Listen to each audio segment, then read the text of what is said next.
Alors que la saison 2020-2021 venait à peine de débuter, Jean-Pierre Pernaut a bouleversé le paysage audiovisuel franquais. Le présentateur a décidé de quitter le 13h de TF1, JT auquel il a fait ses adieux après 33 ans de bons et loyaux services le vendredi 18 décembre 2020. Une nouvelle RS est ouverte au 13h de TF1 le lundi 4 janvier 2021. Marie-Sophie Lacaro a été débutée de France 2 pour succéder à Jean-Pierre Pernaut. Jacques Legros a conservé son titre de joker, Holt, il a occupé pour le mari de Nathalie Marquet durant 25 ans. Jean-Pierre Pernaut est décédé le mercredi 2 mars 2022 à l'âge de 71 ans. Quelques semaines seulement après la disparition de ex-présentateur vedette du 13h, Jacques Legros a suscité une vive polémique. Dans un livre, baptisé « Derrière écran », 40 ans au ses droits d'auteur des médias, Hélène a pas hésité à critiquer ouvertement Jean-Pierre Pernaut. Dans un entretien accordé à hebdomadaire Telpoche, Jacques Legros a tenu à répondre à la polémique.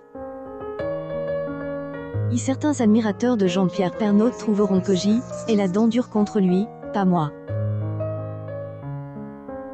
On avait tous les deux une relation professionnelle. On avait confiance un en autre. Je le rassurais, a-t-il expliqué. Il savait qu'il retrouverait son journal comme il avec It.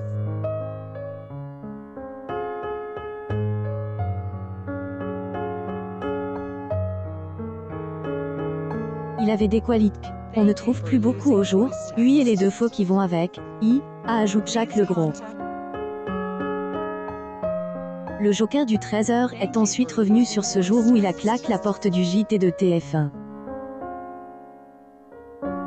Il a fallu que le rédacteur en chef se rende jusqu'au parking pour le supplier d'assurer la présentation du journal. À un moment donné, Jean-Pierre Pernaut a commencé à commenter et critiquer le journal qu'on était en train de faire. Je sentais que qu'a manqué à la CL, équipe. J a eu une saute d'humeur en disant, Hélène, à revenir le faire son JT. Et justifie Jacques Legros. Pour rappel, suite à la pandémie, Jean-Pierre Pernaut avait été contraint, par TF1, de rester chez lui. C'était limite à une chronique à la fin du journal. À la question de son avenir au 13h, Jacques Legros estime que la fin approche à grands pas. Je pense que je le ferai encore prochain. Je ne partirai pas sur un coup de tête. On va préparer cas doucement. Il faut bien reconnaître qu'il y a âge où on commence à fatiguer un peu, même si le plaisir reste le même, a conclu le joker de Marie-Sophie Lacaro.